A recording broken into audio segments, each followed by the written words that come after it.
আসসালামু আলাইকুম প্রিয় মালয়েশিয়ান প্রবাসী ভাই বোনেরা সবাই কেমন আছেন? আলহামদুলিল্লাহ আমি ভালো আছি। আজ ২৮ জানুয়ারি ২০২৫ সাল। গতদিন একটা ভিডিও বানিয়েছিলাম যে বর্তমানে মালয়েশিয়া চাইনিজ নিউ ইয়ারের ছুটি চলতেছে, সবাই সাবধান হয়ে চলবেন।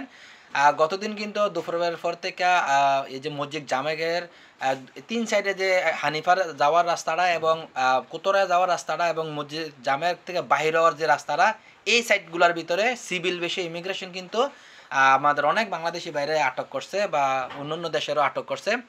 তো যাদের পাসপোর্ট আছে এই চাইনিজ নিউ ইয়ারে কেবলমাত্র তারা বাহির হইবেন। আমার থেকে অনুরোধ থাকবো, কেননা ইমিগ্রেশন যে সময় আপনারা ধরে পাসপোর্ট ছাড়া কিন্তু ছাড়ে না।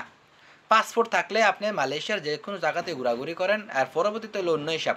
আর যাদের কাছে ফটোকপি আছে তারা আমি মনে করি নিজের এলাকা ছাইরা দূরে না যাওয়াটা উত্তম। ২৬ তারিখও যে জালান আলোর ভিতরে ইমিগ্রেশনের রেট দিছে ডিবিকেএল সহ, কিভাবে দিছে আপনারা অনেকে টিকটকে বা অনলাইনে ভিডিওতে দেখছেন। আরামসে মানুষের সাথে মিশিয়া পিছন দিয়ে খালি ধরে দইরা শেষ, পিছন দিয়ে খালি ধরে হাত দিয়া কোনো ঝামেলা নাই। কেরে দেখা গেছে তারা যদি পোশাক পিনতে এবং গাড়ি লইয়া হু হু করে আইয়ে পুরা খবরের জায়গায়। গতদিন যে এই ২৭ তারিখে মসজিদ জামেকের ভিতরে রেটটা ইয়ারা দিছে কি আধুনিক সিস্টেমে মানুষের সাথে আরামসে। মেন যে রাস্তা এইখানে না, মেন রাস্তাটার ভিতরে না, ওই মেন রাস্তা পারিয়া ওই সাইডে হানিফার রোডের এই সাইডে আর এদিক দিয়া, ঠিক আছে। তো এই হলো আমরা আমাদের থেকেও কম চালাক না মালয়েশিয়ার ইমিগ্রেশন। মালয়েশিয়ার ইমিগ্রেশন যথেষ্ট চালাক বা নিজেরা হইতেছে, কেননা তারা ১ বছরের অধিক সময়ের মতন ট্রাভেল পাস দিয়ে রাখছে যে নির্ধারিত জরিমানা দিয়ে দেশে চলে যাও। তো আমরা বাংলাদেশিরা অনেক চালাক, ঠিক আছে। দেখা গেছে চালাক আবার অনেক আছে ২-৩ জায়গার ভিতরে টাকা জমা দিয়া এন ব্যর্থ হয়ে রয়েছে, অনেক টাকা ব্যয় হয়ে রয়েছে। কেন বিদেশে বাঙালির একমাত্র হোক আঙুল দেয়, কথাটা যদিও অসুন্দর। পৃথিবীতে আমরা প্রবাসীরা সবচেয়ে বেশি খারাপ ব্যবহার করে বাঙালির সাথে। আমরা বাঙালিরা হাই কমিশনে গেলেও লাঞ্ছিত হই, এক বাঙালি আরেক বাঙালি গেলে কুয়ালালামপুর গেলে ধরে আতায়া টাকা পয়সা রেখে দেয়। এবং সৌদি আরব বলেন, কাতার, কুয়েত, যেখানেই বলেন না কেন বাঙালির হাতেই বাঙালি সবচেয়ে বেশি লাঞ্ছিত এবং হয়রানি হয়, ঠিক আছে। এই যে এক বাঙালি দেখা গেছে ২-৩ এজেন্টের কাছে টাকা জমা দেয়, টাকাগুলো মাইরা খায় কারায় মালায়ু, ইন্ডিয়ান বা চীনা এজেন্টরা টাকাটা মাইরা ১০০ জনের ভিতরে একজন খায়, আর ৯৯ জনে আমাদের বাংলা এজেন্ট, যদিও তার নিজের কোনো কাগজপত্র না, নিজের কাগজপত্র নাই অথচ এজেন্ট। আমাদের বাংলাদেশেরা যে সময় ভিসা চালু হয়েছিল জনে জনে এজেন্ট হয়ে গেছে, নিজে জনে জনে এজেন্ট, জনে জনে লুকানে। একটা কোম্পানির ভিতরে লুক লাগবো একজন, তে এলাকার যে গরম করে লেগেছে ২০০০ মানুষ লাগবো। তো এই হলো আমাদের বাঙালির স্বভাব যে কোনো জায়গাতেই।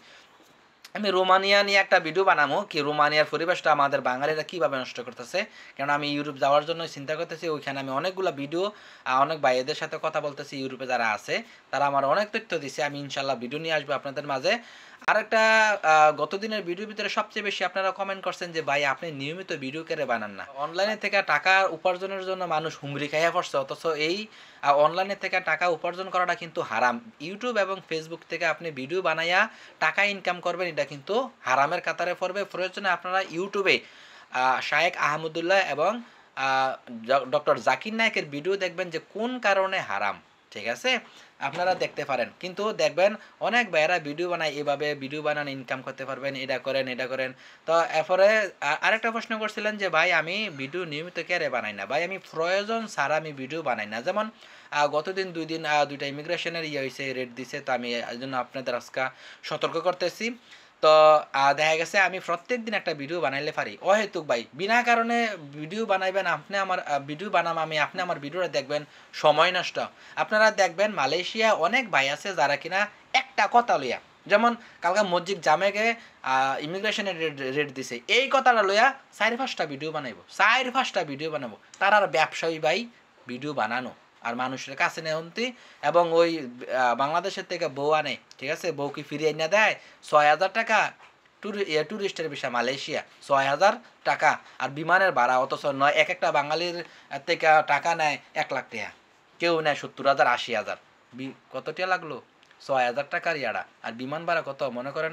বিমান ভাড়া ৪০,০০০ টাকা, আপ ডাউনই দেওয়া আওয়াজ আর ৪০,০০০ টাকা ৩ মাসের ছুটি লই আইলে বা ১ মাসের ইয়া লই আইলে, তো কত ৫০,০০০ টাকা ভরার কথা।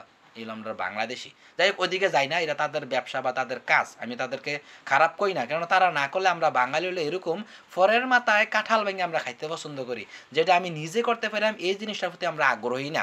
আপনি যে এজেন্টের মাধ্যমে মালয়েশিয়া আইছেন, আপনি যদি বাংলাদেশে ওই এজেন্টের কাছে আপনার ওয়াইফরে পাঠান বা আপনার একটা অভিভাবকরা পাঠান, তারাই কিন্তু ভিসাটা প্রসেসিং করে দিব।